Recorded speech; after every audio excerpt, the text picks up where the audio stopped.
sobre chinês. As minhas coisas aqui em casa, elas têm questões muito identificadas com China. Boa tarde a todos e todas. É um prazer, uma honra ter o professor Sérgio Quadros aqui conosco como convidado. Mais uma live do Centro de Estudos Globais de China, da PUC Minas. E queria anunciar também que a nossa especialização em China contemporânea vai para a quinta oferta. E também temos a honra de que o professor Sérgio Quadros componha esse corpo docente permanente de especialização. Do professor Sérgio Quadros, que é convidado de honra de hoje, nessa live, vai falar um pouco sobre os mecanismos de regulação da China.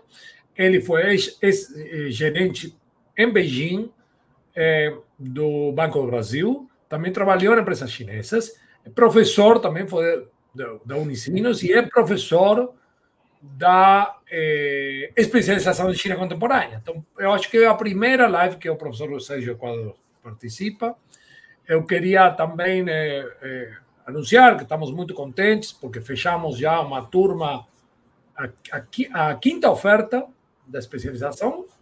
Eu acho que estamos fazendo as coisas bem feitas. Essa live é uma live do nosso canal. Eu peço, por favor, aqueles que estão assistindo, que vão assistir depois. Eu conheço muita gente que está interessada e vai assistir depois. E dar um like no canal e curtir dar um like na página e curtir o nosso canal. Tá? Então, nesse sentido, isso ajuda também a visibilidade, né? E também ajuda ao público a conhecer nosso corpo docente. Independentemente que a gente convida gente de fora, mas convida especialistas do nosso corpo docente. O professor Sérgio Quadros vai falar, sobretudo, das novas regulações no sistema financeiro bancário na China, um ponto muito desconhecido, não só no Brasil, acho que no Ocidente. Talvez publicações de mais prestígio ou que estão muito ligadas aos negócios com China tentam compreender a partir do Ocidente, mas aqui tem muito desconhecimento em relação a isso.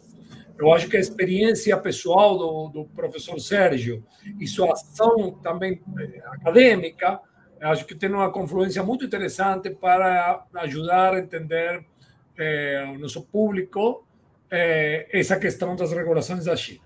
Então, para começar e passar a palavra para o professor Sérgio, eu queria basicamente fazer uma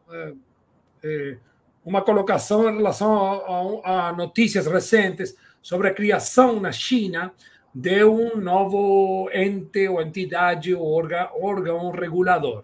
Né? A influência do outrora poderoso Banco Central da China, conhecido como Banco do Povo, isso fala o Financial Times, diminuiu à medida que Pequim vai intensificando o esforço para centralizar o controle via Partido Comunista da China sobre a regulação financeira. Então, porque esse novo órgão será regido pelo vice-premier. Né? Premier e vice-premier na China, no processo de institucionalização, estão muito ligados aos especialistas em economia, logicamente alinhados com o presidente Xi Jinping e o Politburo e o Conselho Permanente. Esse novo órgão, alguns poderes anteriormente detidos pelo Banco Popular da China, Banco do Povo, perdão, foram assumidos por um órgão de supervisão liderado por gente do partido e por um regulador financeiro renovado, uma regulação financeira renovada, ok? À medida que Pequim vai redefinindo seu modelo de crescimento. Nós temos que compreender esse processo e toda inovação institucional da China, desde os anos 2000, década de 90, inclusive a criação da SASAC como o gerente das grandes empresas públicas, como um processo sempre em andamento, evolutivo. Ensaio e erro, e vão criando órgãos de regulação. Então, acho que essa é a primeira premissa para entender. O processo eles veem, o processo não como engessado. e sim como uma constante evolução. O papel do partido é fundamental nesse processo. Então, professor Sérgio, eu queria dar as boas-vindas. Acho que é a primeira live com o senhor, Sérgio. Eu queria te agradecer em público aqui e eu acho que você poderia dar uma luz em relação à origem e evolução do Banco Central da China, Banco do Povo, para chegar depois a analisar um pouquinho essas mudanças na regulação financeira atual. A palavra é contigo e eu vou anotando algumas perguntas aqui e deixamos também, abrimos no canal do YouTube as perguntas para o público, quem tiver. O nosso colega Bruno está nos bastidores, ele está com um probleminha pessoal, mas ele está nos bastidores nos ajudando e ele vai entrar no final também. Ok? Avisamos também, Sérgio, que essa live também sairá no nosso podcast, ok? Que nós vamos divulgar depois para que as pessoas escutam. Tem gente que se sente mais à vontade com podcast e Bruno transforma em podcast de uma maneira brilhante, o nosso técnico e colega. Obrigado, Sérgio. Então, me conta um pouquinho aí sobre esse Banco do Povo, o Banco Central da China. Inicialmente, boa tarde a todos.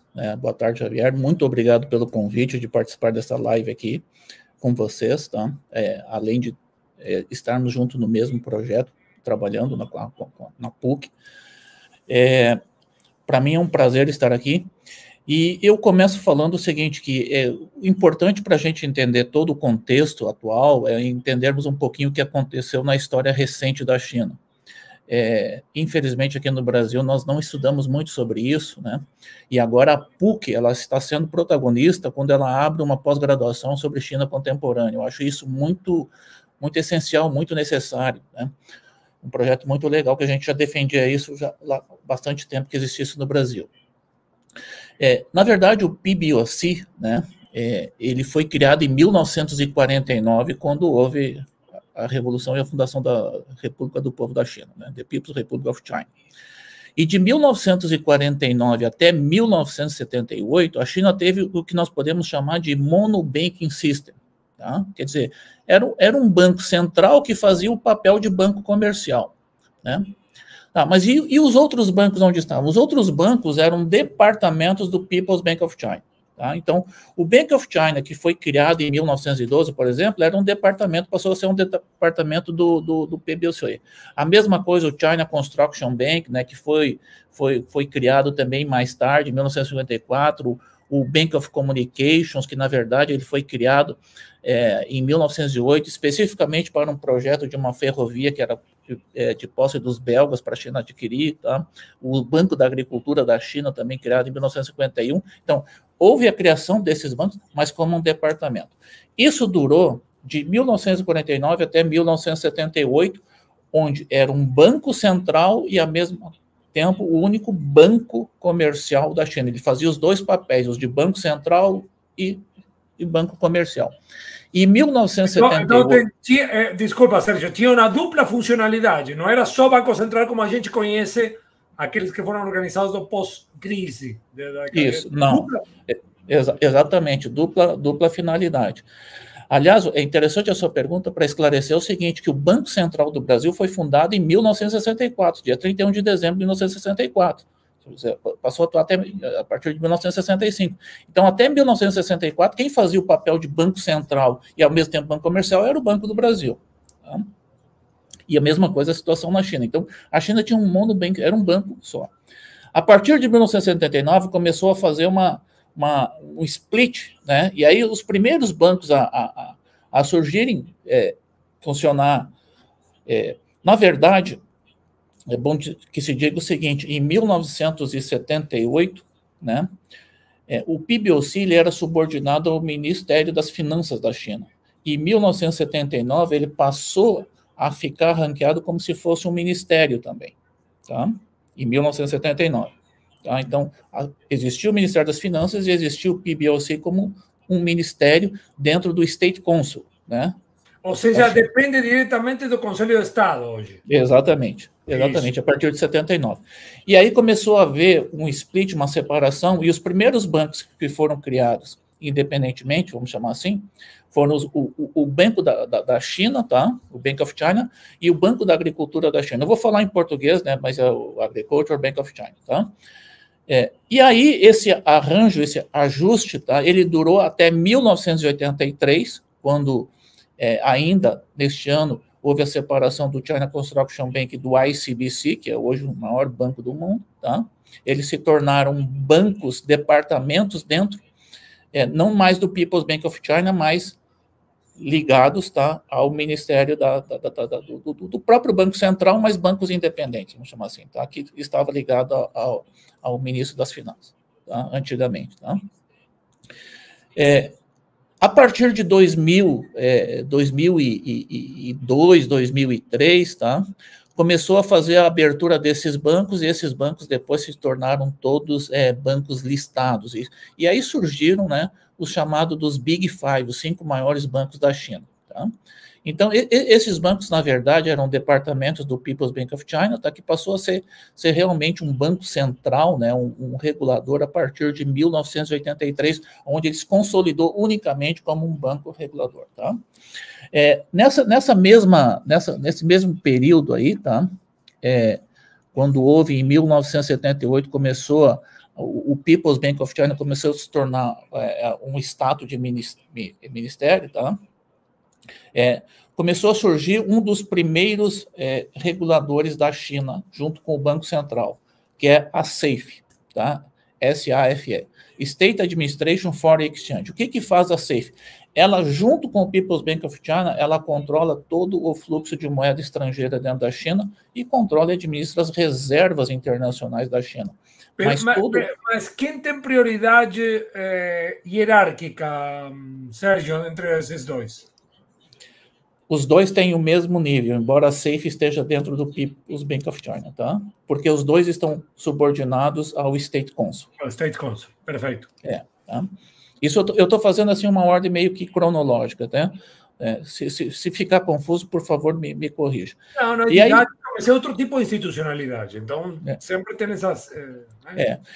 Na verdade, até os dois papéis se confundem, porque a SAFE, por exemplo, em alguns departamentos, ela funciona dentro dos prédios do People's Bank of China, tá? Do PBOC. Ela funciona no mesmo office, tá? Já em 2003, né? Aliás, em 1998, né? Antes disso, surgiu um outro órgão regulador, né? A China criou um outro órgão regulador, que foi a China Securities Regulatory Commission, que vem a ser igual à nossa CVM, Comissão de Valores Imobiliários. Dos Estados Unidos é a SEC, né? Stock Exchange Commission, tá? Que é um regulador mais da Bolsa de Valores, vamos chamar assim, né? Do mercado aberto, tá? E aí, em 2003, né? Ainda num papel que vinha sendo exercido pelo People's Bank of China, foi criado a China Banking Regulatory Commission, que é a CBRC, tá? E também foi criado a China Insurance Regulatory Commission, que cuida da parte das seguradoras, tá? A China Bank Regulatory Commission e a China Insurance Regulatory Commission, criada em 2003, elas se fundiram em 2018 para se tornar uma só, tá? E aí se tornou China Banking Insurance Regulatory Commission. Quando eu estava na China, como Banco do Brasil, e a abertura do Banco do Brasil na China, eu tinha que me reportar a 3 reguladores, ao People's Bank of China, a State Administration Foreign Exchange, que era a SAFE, e a China Bank Regulatory Commission, que depois se fundiu com a China Insurance Regulatory Commission. Além desses 3 que eu tinha que me reportar, tinha a China Securities Regulatory Commission, que eu já falei, mas que no meu caso de banco não tinha nenhum vínculo, porque nós não operávamos no mercado de bolsa da China, tá? E agora, em 2023, o governo, ele pegou e ele eliminou a China Bank Insurance Regulatory Commission, tá? Extinguiu essa entidade regulatória e criou a National Financial Regulatory Administration, tá? Que é um outro regulador, com funções muito mais abrangentes que antes pertenciam ao People's Bank of China, ao Banco Central. Então, ela ficou, vamos dizer assim, com mais poderes regulatórios. Aí, quando fala regulatório, tudo que acontece, pode acontecer dentro de um banco, de uma seguradora, está sob escrutínio deste regulador, tá? Só que junto com a NFRA, né, foi também uma resolução do governo chinês a criação da Central Financial Commission, que essa está dentro do Partido Comunista, né? Que, aliás, ela trabalha com uma outra que foi criada, né? Que é a China Financial Work Commission, que, na verdade, essa já tinha sido criada em 1998, depois foi extinta, desativada lá por volta de 2002, tá? E aí ela ressurgiu agora, dentro do partido do CPC, tá? Junto com a China Financial Commission, né? Aonde ela controla, essa China Financial Commission controla todas, controla o People's Bank of China, controla a SAFE, controla a Securities Regulatório e aí controla a NFRA. Tá? É o controle dos reguladores, seria, não? Macro controle. Exatamente, um macro controle, ou seja, todas são controladas para ver se elas estão, na medida em que elas estão, tem o partido, tem o State Council, né? Na medida se o State Council está seguindo, né, as regras ditadas junto ao partido, tá? E criando essa comissão do partido para fiscalizar, essencialmente fiscalizar e supervisionar todas essas outras. Não só a visão, a questão da política financeira, política econômica, mas a visão também do partido e a ideologia do partido dentro desses novos reguladores. E sabido, né, que também existe não só a função executiva das pessoas que estão exercendo esse papel lá dentro, mas a função também dentro do partido. Qual é o objetivo de toda essa questão regulatória? Isso a gente vem acompanhando. Você vai ver que uma das bandeiras do partido sempre foi do Xi Jinping, sempre foi do combate à corrupção. E você vai ver que a questão da corrupção, se você olhar ela tem um maior risco dentro do setor financeiro. Então, qual é o setor que pode trazer um risco para a economia chinesa? Não só para a economia da China, em qualquer país, né? Em qualquer país do mundo, isso é um risco. E é um grande risco sistêmico, porque se você não controlar, isso pode minar toda a economia. Se você olhar hoje, por exemplo, para a questão do real estate, se de repente uma incorporadora não for bem, tá? Somente aquela incorporadora poderá ser atingida. Há algum estresse no setor de real estate, mas tem as empresas que estão bem e essas vão continuar. No setor financeiro, a pior coisa que pode existir é uma desconfiança. É você perder a credibilidade, tá?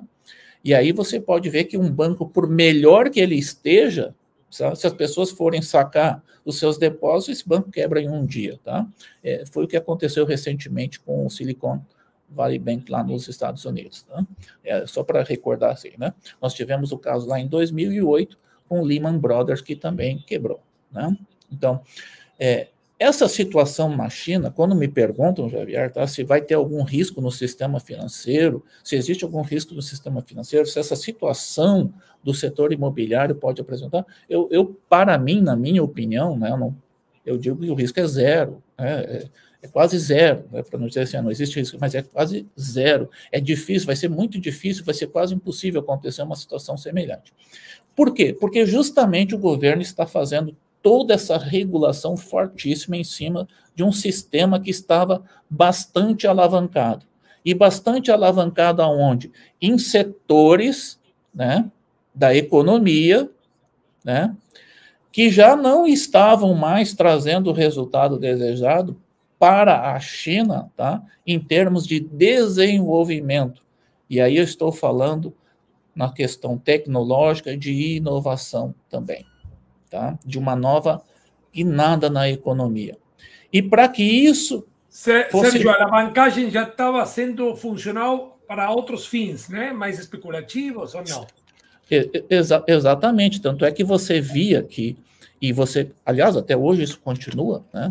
Você viu que foram pegos várias pessoas dentro de reguladores e dentro de bancos com casos de corrupção. E aí na corrupção você está fazendo empréstimos, né? Ou você está favorecendo. Você lembra que há um tempo atrás, por exemplo, você tinha lá a Ant do grupo Alibaba. O que ela estava fazendo? As pessoas físicas tomavam empréstimo nos bancos, né, risco bancos, e estavam depositando dinheiro na Ant, que fazia outros tipos de empréstimos, ou limites em cartões. Sérgio, eu li na Caixin Global, você me corrige, tá? Porque é um ponto que eu queria chegar também. Eu li um relatório muito interessante que mostrava que o problema, claro, não é o problema do lucro que Jack Ma, o grupo Jack Ma, não? O Tencent, que é o duopólio, pagamentos digitais e e-commerce. O problema é que estavam criando um sistema bancário virtual com esses mecanismos, empréstimos virtuais. Então ficava como o risco disso terrível. Imagina, e estava vinculado ao gambling também. Sim. E aí, não, você viu a expansão das fintechs na China, né? Você viu a expansão dos meios de pagamento e os bancos chineses dando suporte para algumas dessas transações, né?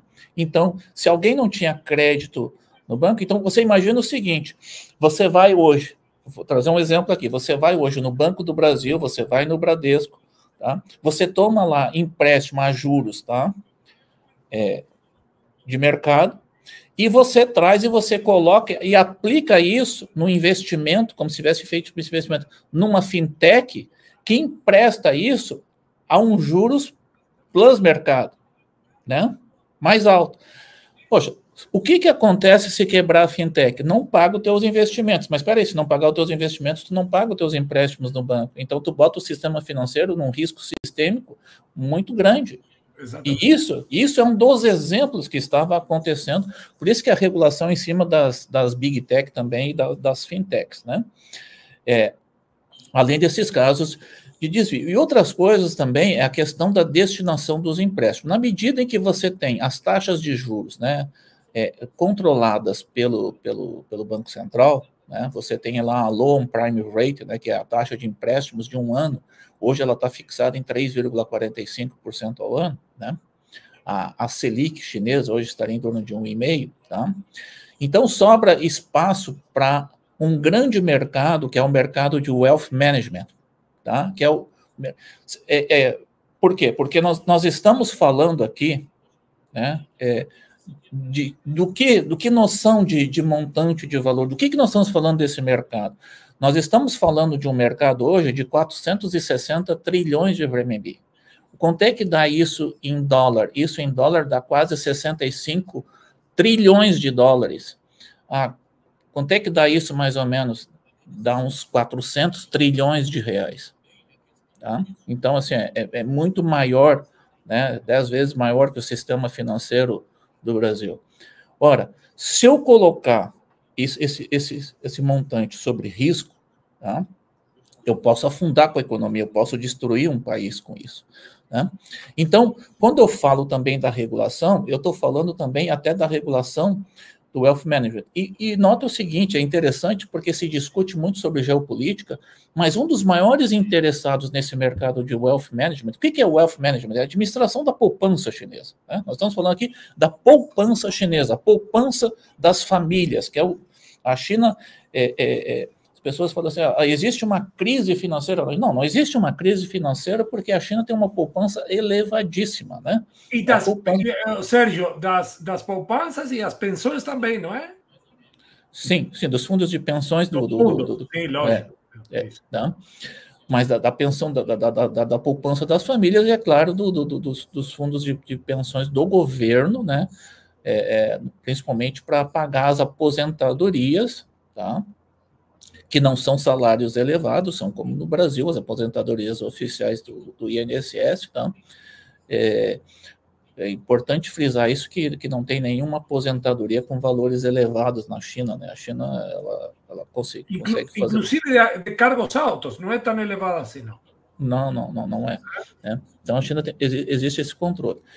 E aí, você vai ver que o interesse de Wall Street em todo esse mercado, porque a China está fazendo uma abertura, né, desde final da início da década de 80, fala da abertura econômica, depois para entrar na OMC para abertura, mas vem fazendo isso gradualmente, né? você vê o interesse de Wall Street com o JP Morgan, Goldman Sachs, né, a BlackRock, toda neste mercado e está entrando junto numa joint venture com os principais bancos chineses para começar a criação de produtos, né, que as pessoas possam investir. Por quê? Porque até então, também na China, para que haja essa desalavancagem, tá? É interessante que você tenha um portfólio de produtos em que as pessoas físicas possam investir. Por que é interessante isso? Vou comentar sobre isso. Porque recentemente você está vendo aqui o caso, por exemplo, com um ativo chamado ouro. Tá? O ouro deu um salto. Você vai ver esse salto, há uma demanda na China por isso. Porque quer queira, quer não queira, na cultura chinesa, o povo chinês é um povo poupador, tá? É de poupança, né? E até então, antes dessas reformas também, tá, que vem acontecendo ao longo do tempo, isso aqui não é importante frisar isso também, né, Chave? Que nós estamos discutindo aqui o seguinte, nós estamos falando de um fato que está acontecendo, mas isso aí nós vamos poder mensurar daqui a 30, 40, 50 anos, porque não é uma coisa que vai acontecer agora para que vai funcionar e vai a partir do próximo mês, não. São coisas graduais que vêm acontecendo nos últimos tempos e que vão continuar acontecendo e que ainda vai ter mais algumas mudanças, né? Justamente para que esse processo que está acontecendo, né, dentro da China, principalmente de uma mudança do viés econômico que tinha uma dependência muito grande da infraestrutura e do real estate, da formação do PIB, passar para outras indústrias que trazem muito mais valor agregado para a China. Agora, a pergunta que eu te faço, você tocou num assunto muito delicado. Eu já tinha lido BlackRock, Goldman Sachs, vários bancos, aqueles bancos de investimento. O BlackRock é uma espécie de administrador global de investimento. Né? É um monstro. Né? Administra 10 trilhões de dólares, uma coisa assim. Sim, mas eles estão interessados no mercado chinês. Entraram já entraram, né, com joint ventures, com bancos chineses. Isso. Agora, esses produtos, né, para promover a alavancagem, que é o objetivo do planejamento chinês, esses produtos estão ligados às políticas que a China se propõe, basicamente, economia verde, novas tecnologias, inovação, não é? Isso. E esses bancos têm que aceitar as regras do jogo, né? Sim. Né? Esse é o ponto, né?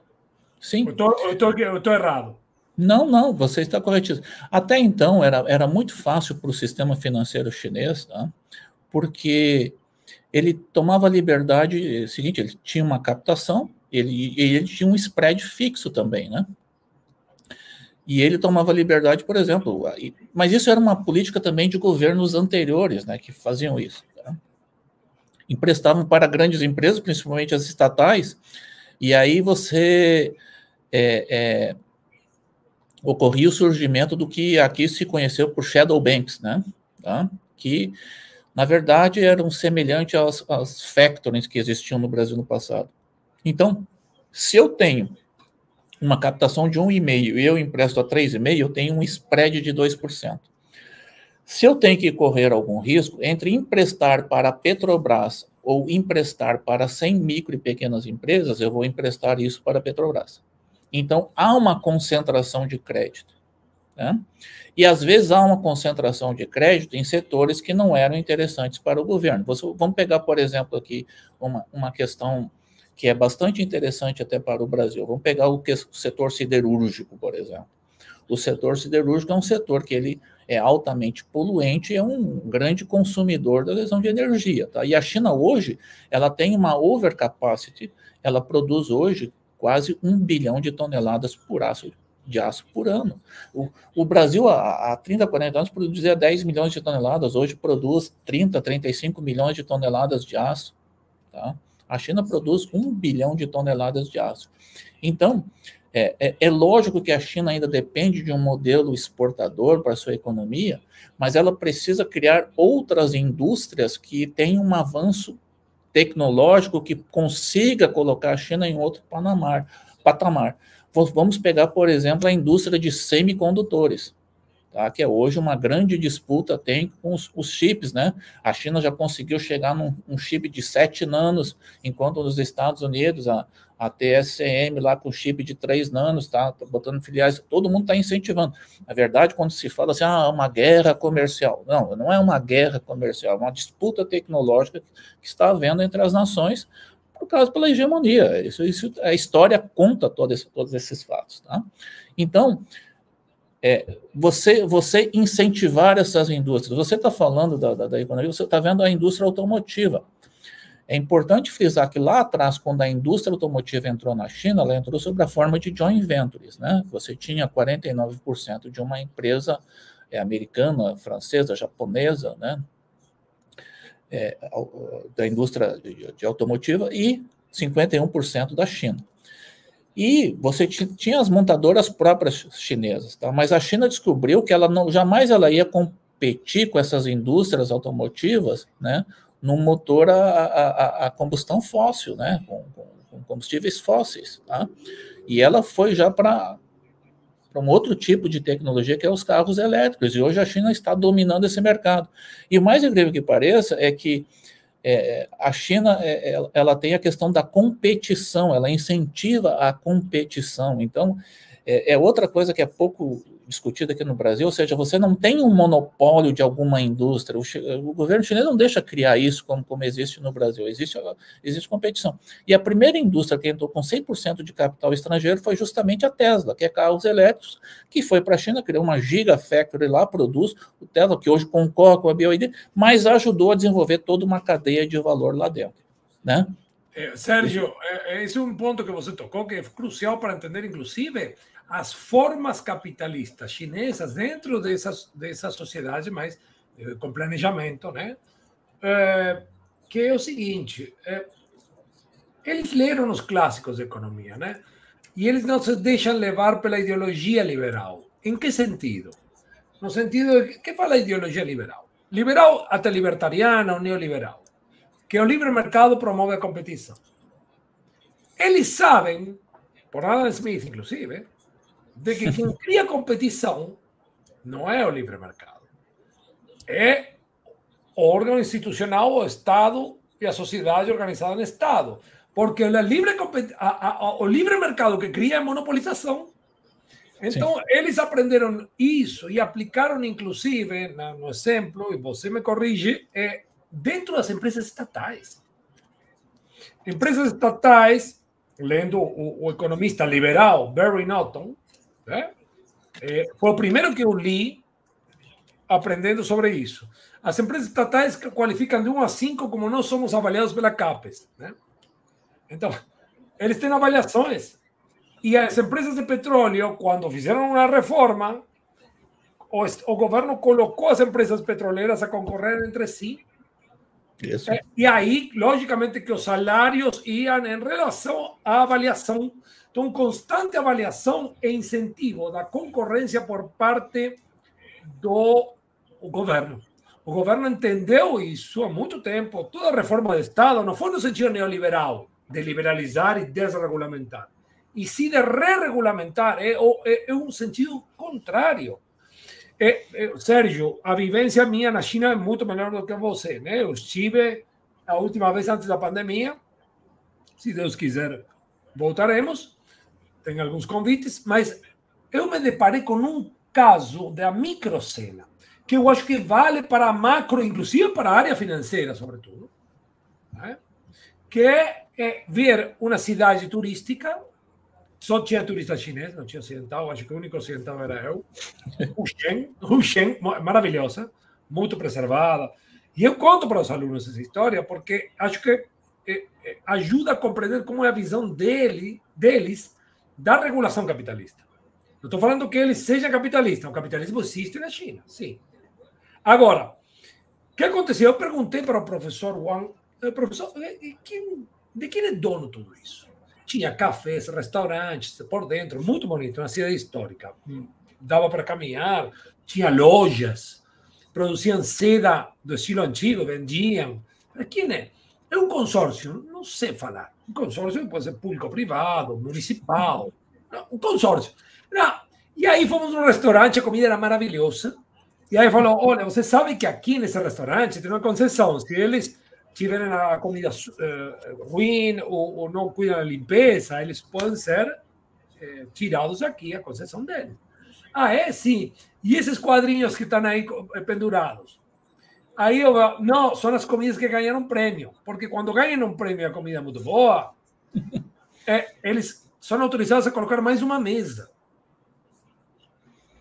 Então, a mesa que eles vão conseguindo a mais para ganhar clientes se deve à competição num lugar que supostamente seria uma coisa. Nós vamos num aeroporto e tudo do mesmo concessionário, né? Ninguém compete com ninguém. Sim, então, sim. A concorrência é estimulada pelas instituições. Isso. E eu acho que tem um correlato no financeiro também, Sérgio, não sei. E isso eu queria saber mais, né? Ou talvez o público, logicamente. Mas eu acho que uma pequena amostra de uma grande big picture, né? Do sistema chinês, né? Do sistema de regulação chinês. Porque não toda regulação é a mesma, né? Na sociedade. Eu acho importante isso que você falou, porque a questão a China, você não tira o empreendedorismo, né, e nem a competição. Então, o Estado te dá todas as condições de você querer empreender e para você competir, mas jamais vai deixar você fazer uma manipulação de mercado, vai deixar você isoladamente no mercado. Você falou do setor petrolífero, eu lembro que tinha... são 4 grandes empresas muito maiores que Petrobras, né, competindo dentro do setor de petróleo, fora as refinarias que existem, né, e algumas até privadas. Aí você fala na questão dos consórcios, porque às vezes as pessoas não conseguem identificar se realmente aquela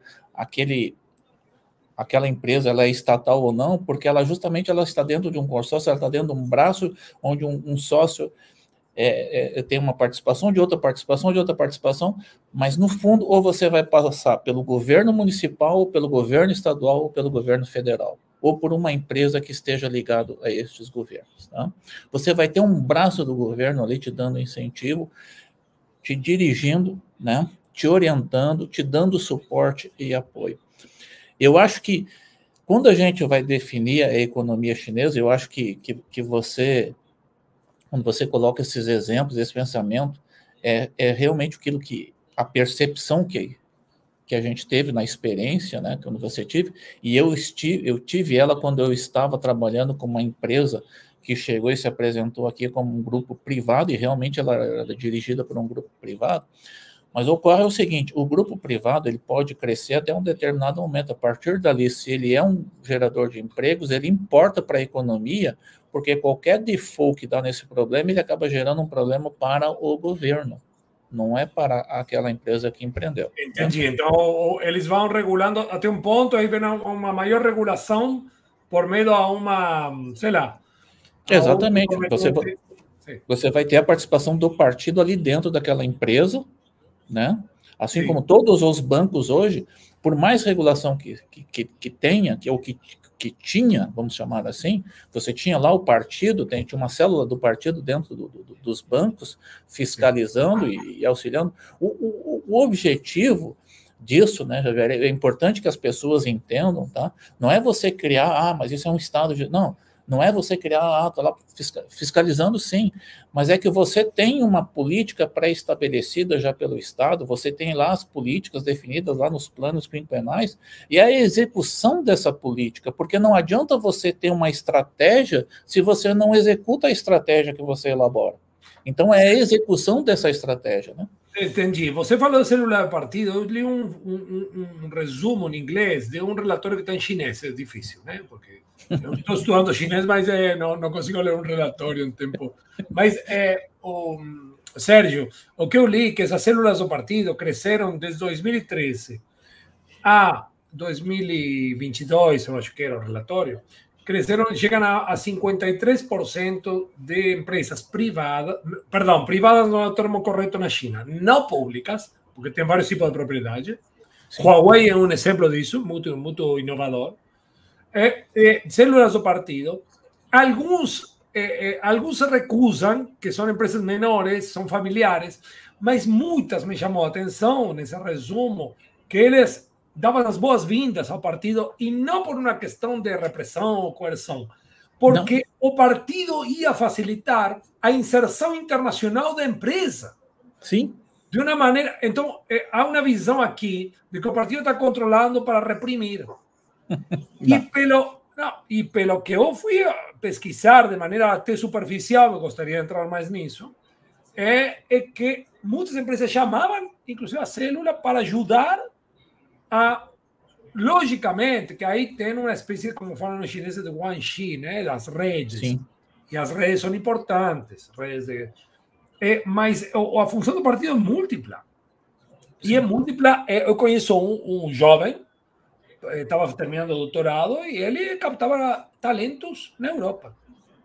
Um amigo meu foi contratado numa empresa, numa universidade, ele captando talentos, ele estava terminando, agora eu acho que está em Guangdong, a província de Guangdong, ele, trabalhando, já terminou o doutorado na Complutense, ele falava espanhol, e eu vi na Europa isso, tá? Ele captando talentos, professor na área, vamos supor, especialista em esporte, e tá, com doutorado, com pesquisa, pronto. Um exemplo. Mas a função é múltipla, meio como holística, né? Nesse sentido, para promover algumas metas que você fala, que estão pré-determinadas nos planos quinquenais, de longo prazo, de mediano e longo prazo, né? Mas eu notei isso, sim.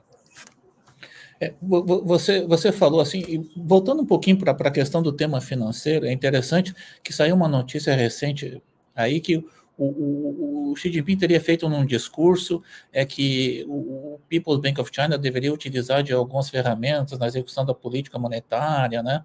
E aí se imaginou que o People's Bank of China poderia estar com liberdade para fazer o que se chama nos Estados Unidos, na Europa, o quantitative easing, né? Que é comprar títulos públicos e privados para dar liquidez no mercado. Eu estava lendo também... O que aconteceu com isso, Sérgio? O que aconteceu? Aconteceu isso ou não? Não aconteceu. Na verdade, o Banco Central, ele exerce um papel de política monetária no mercado secundário, né? Quando ele, muitas vezes, para dar liquidez aos bancos, ele recebe como garantia esses títulos públicos. Mas tem que saber o seguinte, que a dívida federal da China em relação ao PIB do governo central, ela é muito baixa, né? Existe mais a dívida das províncias, né? Daqueles veículos que é os Local Government Vehicle Financial, né? Que usados para fazer os projetos, né? Que é essa grande dívida que a China está tentando administrar também, né? Das províncias, dos veículos locais, tá? Que foi investimentos enormes em infraestrutura. Então, hoje a China ela tem condições de competir com o resto do mundo porque ela fez os investimentos que precisa fazer e ainda está fazendo. Tá? Então, a China ela vai continuar ainda, por mais que haja um realinhamento das cadeias de produção em função dessas questões de disputas de tecnologia, de geopolíticas, ela vai continuar ainda sendo a grande fábrica do mundo. Não tem como competir quando você tem a tecnologia e escala.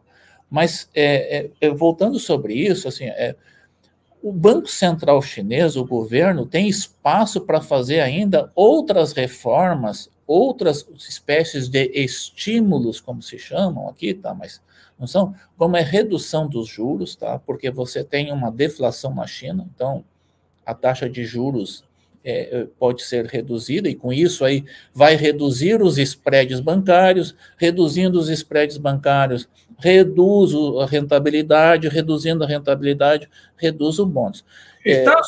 Sérgio, está com uma deflação hoje em dia, né? Deflação? Sim, 0,1%, né? É muito baixo isso aí. Então, e outro espaço que tem é para reduzir o que se chama de depósito compulsório, que é aquela parte que é esterilizada quando você deposita no banco, vai direto, fica no Banco Central. Tá? Na China hoje está uma média de 7%, 8%, isso o governo tem espaço. Então, não existe... É muito baixo, 7% ou 8%, não é? Sim, mas pode reduzir para 5%, pode reduzir para 4%, né? Então, você coloca uma grande quantidade de recursos, você tem como dar liquidez aos bancos. Então, não é uma questão de liquidez não é uma questão financeira, é uma questão de política econômica, aonde está mudando de um modelo dependente de crescimento, de investimento em infraestrutura, de investimento somente no setor imobiliário, para outras indústrias que agregam muito mais tecnologia, inovação e muito mais valor para a China. Então, está num processo, vamos ver se fica claro, está num processo, esse processo, com políticas monetárias e financeiras, regulações, etc., está a cara visível financeira de um processo de transição da economia chinesa para áreas de inovação, tecnologia, economia verde, etc., etc., e menos... Economia real. Da economia real mesmo, e menos logicamente com a queda dos investimentos imobiliários. Infraestrutura continua em menor medida, né? Sim. Mas imobiliário sobretudo, né? Sim, porque e aí você cria alternativas de investimento. Por isso que o ouro deu uma certa disparada na China agora, não só pela aquisição dos bancos centrais, mas também pela população buscando por esse ativo, tá? Porque tem uma liquidez enorme. Eu participei, tive a oportunidade de participar e entrei dentro dos bancos e via lá os produtos, tá? De wealth management, e sabe aquele questionário, quando você é investidor, o banco manda um questionário para ver qual é o seu perfil de investidor, né? Se você aceita risco, não aceita risco, faz um questionário, todo banco, se você aplicar R$10 numa conta, o banco vai fazer esse questionário. A China é a mesma coisa, tinha o mesmo questionário e tinha a mesma classificação de produtos. Então, eu me lembro assim de umas lendas, de umas coisas que eu escutava. Poxa, eu não vou investir meu dinheiro na China. Por que eu vou investir meu dinheiro em renminbi? Eu só investi em renminbi, não me arrependi, não me arrependo absolutamente nada. Tanto é que nós temos aí um trabalho e discutindo bastante sobre a internacionalização da moeda, né, que é outro capítulo bem totalmente à parte. Sim, tá? Daria mais outro curso. Então, você tem hoje um sistema financeiro bastante forte. Só que se você vai dar uma guinada na sua economia, né, que ela vem de um modelo econômico aí nos últimos 30 anos, né, de um jeito, e você vai fazer isso, e você olhando para o risco sistêmico, você tem que ter uma fiscalização sobre isso, porque senão acaba correndo o risco que aconteceu no Brasil na década de 90. Talvez as pessoas não tenham memória disso, mas na década de 80, 90, quebrava bancos no Brasil, né? Quebrou muitos bancos. Quem é que não lembra do Sul brasileiro, aqui no Sul, que depois virou Meridional, sumiu o Banco Excel, SN, né, Banespa, que foram vendidos, né, os bancos estaduais, né, tá? Então, houve aqui no Brasil, que aliás é uma das razões do aumento da dívida interna do Brasil, o PROER, né, que é um programa de ajuste dos bancos. Então, isso houve também no Brasil lá atrás, quando houve problemas de saneamento agrícola também. O próprio Banco do Brasil recebeu uma injeção de 8 bilhões de reais. Então, são situações que a China, de certa forma, agora ela aumentou a questão da regulação, a intensidade, justamente para prevenir que essas coisas aconteçam e que nunca teve dentro da China um risco sistêmico. Imagina, para um povo que tem uma poupança enorme, surgir um boato de um banco, até porque esses Big Five, né, Javier, esses Big Five, eles têm 60% do market share, no mínimo, do sistema financeiro da China. Tá? 60%? A China tem 60% do market. Esses 5 bancos têm 60% do market share na China. Só que tem que dizer assim, quantos bancos tem a China? Tem mais de 4 mil bancos. Mais de 4 mil bancos, porque tem os bancos da cidade, né? Você tem o Bank of Beijing, tem Bank of Shanghai, você vê, tem vários bancos. Cada cidade tem vários tipos de bancos, tem bancos dentro do município, da província, né? Tem os bancos cooperativos também, tem o Postal Bank, tem o banco tem vários bancos. Então, assim, você precisa ter uma regulação, e eu, enquanto estava lá como um banqueiro estrangeiro, eu tinha que mandar todos os reporters, todos os dias, para o regulador sobre a situação. O banco quer saber como está a sua situação, né, para quem você está emprestando. E aí, essa situação de quem está emprestando, surgem as oportunidades, muitas vezes, de você pegar o bribery, né? Tá? Vou emprestar para fulano, não vou emprestar para fulano, me empresta aqui que eu te dou uma comissão aqui sobre o valor, tá? E isso acaba podendo dar distorções dentro do sistema financeiro. Tá? Então, é primordial essa questão da regulação. Tá? Não sei se a gente não está aqui aprofundando demais, entrando em alguns detalhes, tá? Porque nós temos aqui 1 hora e senão não, já estamos chegando ao final. Eu queria te fazer a última pergunta. Então a China não vai colapsar. Não é como alguns médios que divulgaram que a China estava na crise terminal. E não são médios de comunicação pequenos. Que há um problema na poupança, excesso de poupança é um problema, que a crise imobiliária ia derivar numa crise econômica, né? Não vai por aí. Eu acho que não, mas eu trouxe um especialista que conhece a parte empírica e de vivência e o funcionamento do sistema para mostrar de que a coisa vai por outro lado. Que, inclusive, a função nossa é fazer um bom diagnóstico do objeto de estudo nosso, né? Então, e não criar falsas expectativas ou expectativas convenientes para certos grupos, né? Então, eu queria só a tua reflexão final para fechar essa maravilhosa live. Tem muitos alunos que vão ver depois, já me avisaram, professor, não consegui entrar, mas eu acho que foi muito instrutiva para, inclusive, não só compreender esse sistema financeiro complexo de uma maneira ampla. Logicamente que falta aprofundamento e elementos teriam muito mais detalhes, mas para isso o professor é o professor da nossa especialização. Então, quem quiser pode ser aluno da nossa especialização também. Mas eu acho que foi muito instrutivo, Sérgio, muito didático. Então, qual é a perspectiva que você vê? Logicamente que tem elementos geopolíticos, uma guerra, uma coisa que pode acontecer, que podem afetar o curso da situação, né? Mas eu não vejo tão instável a economia chinesa como alguns meios ocidentais apresentam. Eu não vejo desequilíbrios que são e vão se adequando a uma nova meta do governo e a uma época de transição da economia chinesa. Acho que por aí.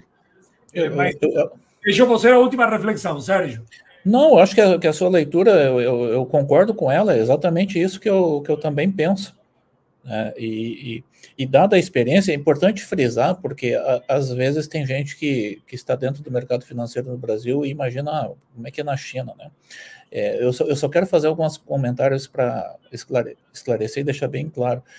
Na China, você como cidadão chinês, né, você pode ter conta em renminbi, em dólar, em euro, em ien, tá? Então, coisa que você não pode ter no Brasil, por exemplo, tá? Então, na China você pode ter conta. Na China você pode enviar até $50 mil para o exterior sem justificativa nenhuma.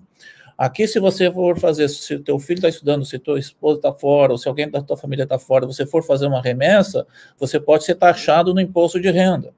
Impressionante, mas tanto mais liberdade do que aqueles que falam que a China é comunista. Exatamente. Então, se você transferir para você mesmo, aí você não paga imposto de renda, né? Ou se for para despesa médica, né? Mas se você vai para a despesa na China até $50 mil você não precisa da justificativa, só leva a sua identidade por ano, tá? Transferências por ano. Então, assim, na regulação do sistema financeiro, quando o funcionamento funciona como igual no Brasil, o Banco Central ele exerce a política monetária, né? E não mais tanto a política regulatória, como nós já discutimos aqui durante essa live, né? E isso está ocorrendo em função de uns novos drivers para a economia, como você bem aqui falou também, né, Javier? Tá? Se você não entender isso, tá? Você pode estar perdendo oportunidades. Eu acho que aqui no Brasil, às vezes, a gente perde oportunidades por essa falta desse conhecimento. Eu, se moro na China, eu invisto nesses bancos chineses e vou dormir muito tranquilo, tá? Muito mais tranquilo do que possa parecer. Por quê? Porque eu não vejo esse risco. E existe um governo que jamais vai deixar essas coisas acontecer, onde afetar o risco sistêmico. Mas também, claro, são investimentos conservadores, cautelosos, não são de altíssimo risco. Né? Não, claro, lógico. Né? Lógico. Lógico. Sim. Se você... o chinês ele tem muito apetite por risco, né? Ele gosta de tomar risco, ele não se importa com isso, mas logicamente, se você, o que eu me refiro assim, se você pegar, vamos supor, um produto de investimento como os CDBs que tem aí nos bancos emitidos, né, que é um investimento bem conhecido, tranquilamente, aliás, eu fazia isso quando estava na China, né? Mas desde Brasil não pode fazer, investir lá, dependendo, né? Por incrível que pareça, você está abrindo agora um outro parênteses, que é uma coisa assim, que pode gerar um outro tema de mais uma hora, a China está autorizando contas de não residentes nos bancos chineses. Tá? Isso é uma notícia recente. Sim. Tá? Então, ela está autorizando que as grandes empresas exportadoras para a China possam manter contas de não residentes na China em yuan. Tá? E aí você vê o seguinte, que aqui no Brasil, para você abrir uma conta de não residente é uma novela. Todo mundo foge. Sim. Né? Porque não existe um controle, não existe um pensamento mais na frente, né, de avançado. Então, você vê que há uma evolução no sistema financeiro em relação a isso. Tá? Sérgio, muito obrigado. Acho que foi muito esclarecedora. Tivemos uma hora aqui de aprendizado, uma aula maravilhosa, Sérgio. Não te conheço pessoalmente, nos conhecimos virtualmente, algum dia talvez. E queria te agradecer mais uma vez e, bom, estamos à disposição aí dos alunos, né? Eu acho que as tuas aulas começam no próximo semestre, né? Ou não próximo, né? Isso. Junho. Em junho, exatamente, em junho. E, bom, estamos muito contentes com a nova turma, né? E vamos divulgar também para a abertura, se tiver, para o próximo semestre, né? Logicamente que as inscrições estão abertas, mas só para o próximo semestre. Já fechamos. O Bruno está escutando aí, não sei se não conseguiu participar, mas estamos já na finalização. Não sei se o Bruno vai ingressar ou não vai ingressar. Está aí, ele estava nos bastidores. Muito obrigado, Bruno, pelo... avisa o podcast, porque tem muita gente interessada nesse assunto, tá? Isso, vim só fazer uma aparição relâmpago aqui, não pude participar, estava auxiliando a minha companheira aí na cirurgia oftalmológica, estou pingando colírio ainda no olho dela, né? Mas enfim, eu consegui ouvir aqui uma boa parte, né? E realmente um conteúdo muito instigante, né? Eu especialmente gosto, né? Porque eu estudo essa área, mas acho que para todo mundo que quer entender vai ser bem importante. E como o Javier falou, vai estar em podcast, vai estar nas plataformas, principalmente Spotify, né, que a gente tem lá o nosso perfil no Spotify, e baixem ou ouçam, né, como queiram, e também no YouTube, logicamente, no nosso canal no YouTube. Temos a rede social também, Instagram, Twitter, curtam lá, nos sigam, e é isso, meu recado é esse. Sérgio, um prazer aí te ter com a gente, né, tanto como professor como nas lives. Eu acho que a gente tem que fazer mais lives sobre finanças na China, sobre o sistema financeiro, sobre moeda chinesa, porque isso é puxar a brasa aí para o meu assado, que eu gosto bastante. Mas é isso. Obrigado, gente. Obrigado, Sérgio. Gente, um grande abraço a todos e até a próxima. Sérgio, a gente mantém o contato. Então. Muito obrigado. Gente. Tchau. Pronto, recuperação aí para a companheira. Tchau. Obrigado. Tchau.